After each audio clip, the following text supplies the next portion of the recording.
Periodic table कहते हैं। क्या कहते हैं? पीरियोडिक टेबल कहते हैं, याद रखना, ठीक है।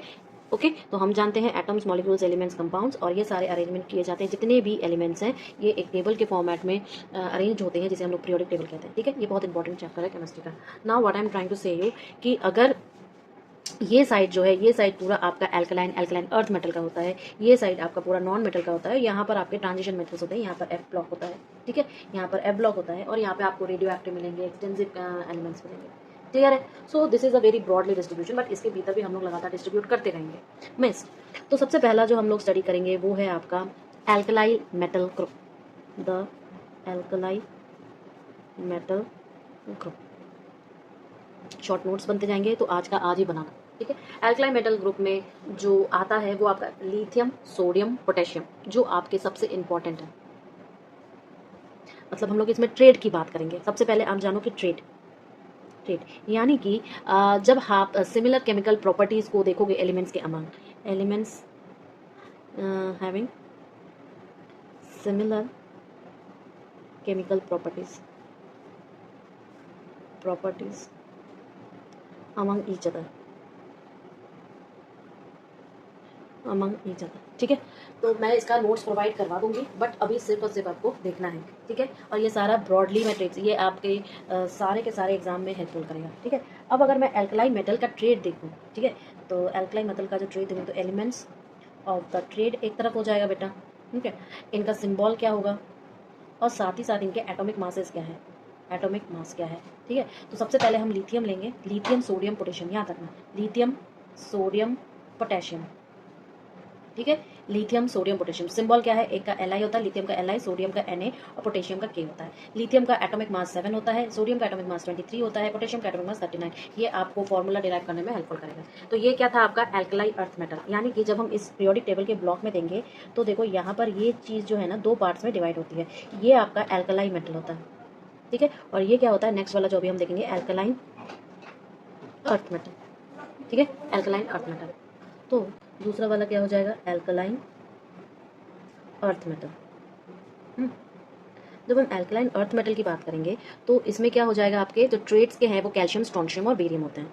तो मेटल्स जो ट्रेड्स के हैं वो कैल्शियम, स्ट्रोंशियम और बेरियम, ठीक है। लेकिन इनका सिंबल क्या है, कैल्शियम का Ca होता है, स्ट्रोंशियम का Sr होता है और बेरियम का Ba होता है। लेकिन एटॉमिक मास देखोगे तो कैल्शियम का 40 होता है, स्ट्रोंशियम का 88 होता है और बेरियम का 137 होता है, ठीक है। ये आपके हो गए। अब देखो जो मैंने पीरियोडिक टेबल ऐसे बनाया था उसमें मैंने यहाँ पर एक ट्रेड रखा था कुछ ऐसा, ठीक है। तो यहाँ पर जो बड़ा सा है यहाँ पर, ये तो आपका इनर्ट ग्रुप का हो जाता है, ठीक है, एकदम किनारे 18 वाला। इसके बीच में आपके पास कैल्कोजेंस और हैलोजेंस रहते हैं, कैल्कोजेंस और हैलोजेंस रहते हैं। तो हैलोजन का ग्रुप भी काफ़ी इंपॉर्टेंट होता है, जैसे फ्लोरीन, क्लोरीन, ब्रोमीन, आयोडीन, ये सब के सब क्या है आपके हैलोजेंस होते हैं। तो सिमिलर प्रॉपर्टीज़ वाले जो हैलोजेंस हैं, हैलोजन ट्रेड्स, हैलोजन ग्रुप, ठीक है। और इस ग्रुप के जो ट्रेड एलिमेंट्स हैं, ट्रेड एलिमेंट्स कौन कौन से हैं बेटा जी, है तो इसमें कौन कौन से, फ्लोरीन, क्लोरीन, ब्रोमीन, आयोडीन, एस्टेटिन, इस पूरे के पूरे जो ग्रुप होती है इसमें इतने एलिमेंट्स मौजूद होते हैं। लेकिन जो ट्रेड वाले हैं वो आपके क्लोरीन, ब्रोमीन, आयोडीन होता है, क्लोरीन, ब्रोमीन और आयोडीन, क्लोरीन, ब्रोमीन और आयोडीन। इसके सिंबल क्या होता है, Cl, Br, आयोडीन का I। क्लोरीन का एटॉमिक मास होता है 35.5, ब्रोमीन का एटॉमिक मास होता है 80 और आयोडीन का एटॉमिक मास होता है 127। ये याद रखना है एकदम कंठस्थ। लेकिन दूसरा आता है आपका जो पूछा जाएगा, देखो है जब आपका जो मेंडलीव जो सबसे मॉडर्न है वो जो है पीरियोडिक टेबल आते आते उसके पहले और 2-3 पीरियोडिक टेबल आपको सजेस्ट कर दिए गए होते हैं, ठीक है। तो मेंडलीव वाला आपका रिसेंट वाला पीरियोडिक टेबल नहीं है। मोज़ले वाला जो है वो आपका रिसेंट पीरियोडिक टेबल होता है। इसके पहले हम लोग न्यूमैन्स का पढ़ेंगे, एक एक करके सारे पढ़ेंगे। तो सजेशंस अबाउट, देखो सजेशंस फॉर पीरियोडिक टेबल जिसका एवोल्यूशन हुआ है, ठीक है। जिसमें सबसे पहला जो है वो आपका न्यूलैंड्स लॉ ऑफ ऑक्टेट्स होता है, न्यूलैंड्स लॉ ऑफ ऑक्टेव्स होता है, ठीक है। क्या होता है, न्यूलैंड्स लॉ ऑफ ऑक्टेव्स होता है। इसने क्या किया कि जो एलिमेंट है उसको अरेंज किया उसके increasing order of atomic mass में। मॉडर्न वाला क्या है, एटॉमिक नंबर का है, ध्यान रखना। एटॉमिक नंबर यानी कि देखो ऑलरेडी डिफरेंट डिफरेंट मॉडल्स ने एटम्स के बारे में बता दिया था। तो क्या बताया था कि इलेक्ट्रॉन्स जो होते हैं ऐसे ऐसे ऑर्बिट्स होते हैं, उसमें रोटेट करते हैं एक डेफिनेट संख्या में, ठीक, एक डेफिनेट नंबर में, जबकि सेंटर पर क्या होता है, न्यूक्लियस होता है जिसमें न्यूट्रॉन और प्रोटॉन होते हैं, और इसका ही मास जो होता है वो एटॉमिक मास होता है। जबकि जो इलेक्ट्रॉन्स रोटेट करेंगे वो क्या होंगे, उसके एटॉमिक नंबर होंगे। लेकिन क्योंकि ओवरऑल एक एटम क्या होता है, न्यूट्रल होता है, उसमें कोई भी चार्ज एक्सेस अमाउंट में नहीं होता है, इसलिए number of protons number of electrons के बराबर होते हैं। ठीक है, क्लियर है ना? ओके। तो न्यूलैंड ने जो ऑक्टेव का रूल दिया था, उसने ये कहा कि जो अरेंजमेंट है वो एटॉमिक मास के ऊपर है, ठीक है, और जो 8वां एलिमेंट होगा वो अपने शुरुआती एलिमेंट का क्या होगा, रेपिटेशन होगा।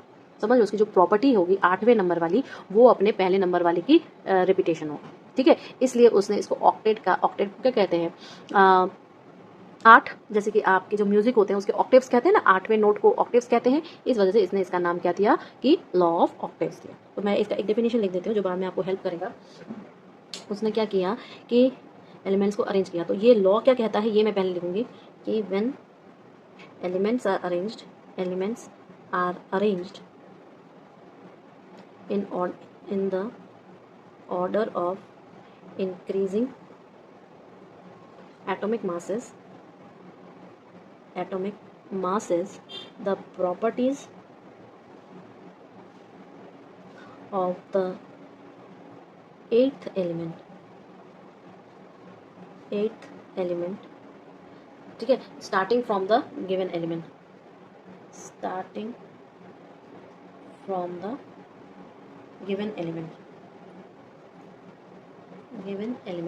are a repetition of the first element. ठीक है, फर्स्ट एलिमेंट का रेपिटेशन है। तो musical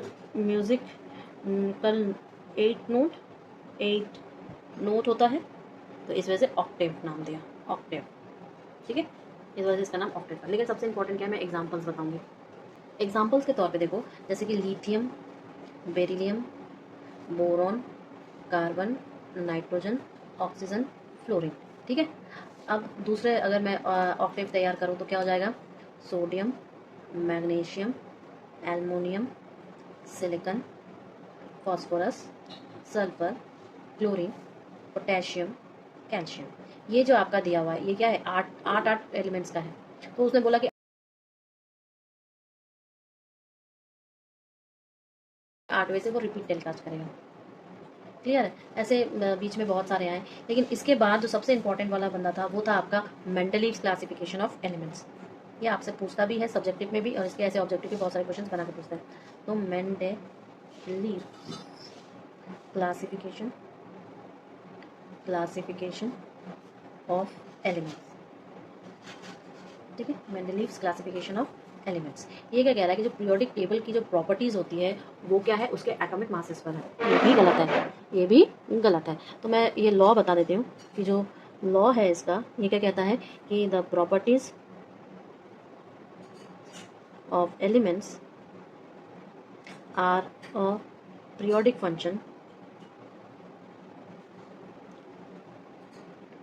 function of their atomic masses। ठीक है, जबकि ये तो है नहीं। तो उसने भी एक ऐसा डायग्राम बनाया था आपके पीरियोडिक टेबल का। ठीक है, और इस पीरियोडिक टेबल में उसने यहाँ पे रखा ऑक्साइड्स, यहाँ पे रखा 1 2 3 4 करके ऐसे सारी चीज़ें। फिर यहाँ पर उसने इसको 0 बताया, ऑक्साइड और हाइड्राइड्स बताएं। ठीक है, फिर यहाँ पे उसने सारे H2O ऐसे करके अरेंजमेंट किया। सो व्हाट ही अरेंज, उसने जो अरेंजमेंट किया था ना, फर्स्ट सीरीज सेकंड सीरीज करके किया था, फर्स्ट सीरीज सेकंड सीरीज करके, और इसके बीच में भी उसने 1 2 3 4 करके ग्रुप्स बनाए थे। लेकिन सबसे प्रॉब्लम क्या था कि उसने ये जो रिपीटिशन, उसने 63 एलिमेंट्स, उस समय जितने भी 63 एलिमेंट्स नोन थे उसका अरेंजमेंट किया था, और वर्टिकल कॉलम में, हॉरिजॉन्टल कॉलम में, सब में किया था। और जो सिमिलर प्रॉपर्टीज़ के एलिमेंट्स थे, प्रॉपर्टीज़ थे, एवरी 7th पर उसका भी रिपीटेशन आ रहा था। फिर उसने 0 ग्रुप में भी एलिमेंट्स को डाला, जो कि हम लोग, मैंने आपको मेन वाला टेबल में कहा था। तो 0 ग्रुप में सारे ये नर्ड जो इन्हें रिएक्टिव होते हैं उनमें डाला, फिर ट्रांजिशन ट्रेट्स का डाला। सो दीज आर उसके जो अरेंजमेंट थे तो उसने डाला तो था, लेकिन सारी चीज़ें जो थी वो बहुत असहज थी। That was not really good because of this repetition context ना, because it is not dependent कि सारी चीज़ें हमेशा मास पे डिपेंडेंट नहीं थी। तो उसके जो आपके प्रॉब्लम्स थे, जो गैप्स थे मेंडलिक पीरियोडिक टेबल में, वो एक्चुअली दो फैक्टर्स पर डिपेंड कर रहा था। एक उसका इंक्रीजिंग एटॉमिक मास, और जो सिमिलर एलिमेंट्स थे उसको ग्रुपिंग करना। ये दो प्रॉपर्टीज़ उसके जो टेबल बनाया था उसमें बहुत ज़्यादा एक्सेप्शन केस था। तो मैं एक बार लिख दूँ कि gaps in Mendeleev's periodic table, ठीक है, पीरियोडिक टेबल लिखी रहती हूँ, पीरियोडिक टेबल। ओके, पहला था क्या कि टू फैक्टर्स हैं इसके, टू फैक्टर्स हैं। पहला फैक्टर क्या कह रहा था कि इंक्रीजिंग इन एटॉमिक मास है, एटॉमिक मास है, और दूसरा है इसका grouping of similar elements together, ठीक है। इनका जो ग्रुपिंग किया गया है, टुगेदर किया गया है, वो आपके वर्टिकल कॉलम्स में और ग्रुप्स में, ठीक है, सेम एलिमेंट को, बट सब गैप उसने रख दिए बीच बीच में पीरियोडिक टेबल के, ठीक है। और उस टाइम पर ये सारे एलिमेंट्स नहीं थे, तो बाद में जब लेटर ऑन डिस्कवर हुआ तो क्या उसमें डाला जाएगा। Is all are very very demerits बोल सकते हो, ठीक है। लेकिन इसके मेरिट्स भी थे जो कि मैं अभी लिखूंगी आपका एक एक करके। Merits of Mendeleev's classification of elements, ठीक है। उसके एलिमेंट्स के क्लासिफिकेशन के क्या क्या मेरिट्स है, ये हम लोग एक एक करके डिस्कस करेंगे। सबसे पहला, एटलीस्ट उसने एक टेबल बनाया और उनको अरेंजमेंट किया, ग्रुपिंग किया, ये सारी चीज़ें की उसने उस वक्त जितने भी 63 थे। तो सबसे पहला हम लिखेंगे कि मेंडलीव ने Mendeleev periodic law grouped the elements on a more fundamental basis of atomic masses, ठीक है। दूसरा उसने क्या किया कि पीरियोडिक लॉ ने प्रॉपर अपने पीरियोडिक टेबल में जितने भी एलिमेंट डिस्कवर नहीं हुए थे बिकॉज उस वक्त आपके 63 थे, तो उसके लिए प्रॉपर उसने जगह छोड़ के रखे, जैसे कि जो आज के गैलियम है, स्कैंडियम है, जर्मेनियम है, वो उस खाली खाली जगह में आपके भरे जाएंगे, ठीक है, उसके हिसाब से जो पीरियोडिक टेबल उसने बनाया था, ठीक। सो मैं कहूँगी कि Mendeleev periodic law left proper gaps in the आपके periodic table for the then undiscovered elements। कैसे कैसे एलिमेंट्स थे? एग्जाम्पल के तौर पे आपके गैलियम का Ga, स्कैंडियम का Sc, और आपके जर्मेनियम का Ga, ठीक है। प्रॉपर स्पेस हो रहा था। तीसरे नंबर पर आप बोलोगे कि उसने प्रेडिक्ट किया था बहुत सारे एलिमेंट्स के प्रॉपर्टीज़ को उनके पीरियोडिक टेबल में पोजीशन के हिसाब से। समझ रहे हो कि मतलब उस वक्त तो 63 ही आपको डिस्कवर किए गए थे, लेकिन उसने प्रेडिक्ट कर लिया था कि क्या क्या उसकी प्रॉपर्टीज़ होगी। क्यों? क्योंकि उसने जो पोजीशन डिफाइन किया था उसके बेसिस पर, ठीक है। तो ये लिखेंगे, it could predict the properties मतलब उसने जो पोजीशन दी थी, हम लोग उससे उसका प्रेडिक्शन देख सकते हैं। Properties of several elements on the basis of their positions in the periodic table, ठीक है। the properties जो है उसके, the properties of the then undiscovered elements, the gallium, scandium and germanium were predicted this way। Clear है ये चीज़। इसके बाद चौथे नंबर पर मैं कहूँगी कि कुछ एलिमेंट्स ऐसे थे जिनके एटॉमिक जो वेट थे उनमें एरर्स थे, ठीक है, जिसमें कि उसको डाला गया था पीरियोडिक टेबल में। कौन सा था? उसने प्रेडिक्ट किया जा सकता था कि एटॉमिक वेट जो कुछ एलिमेंट्स के थे उनके पोजीशन के हिसाब से उनमें एरर था, जैसे कि आपका गोल्ड AU, ठीक है। सो मैं कहूँगी कि इट कुड, उसकी पोजीशनिंग जो सेटलमेंट था वो काफ़ी हद तक अच्छा था, ये आपके ऑक्टेव्स वगैरह से, ठीक है। So I will say it could predict the errors in the atomic weights of some of the elements on the basis of their positions in the periodic table. For example, आपके atomic weight इसका AU का atomic weight of the elements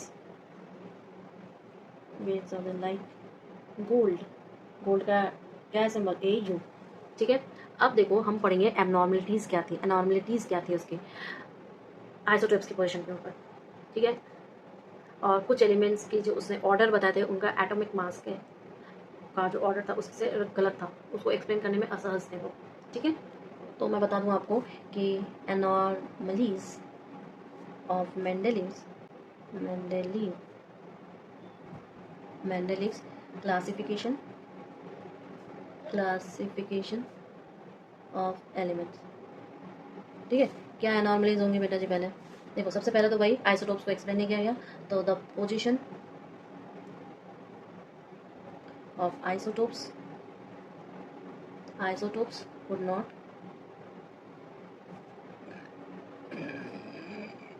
explain.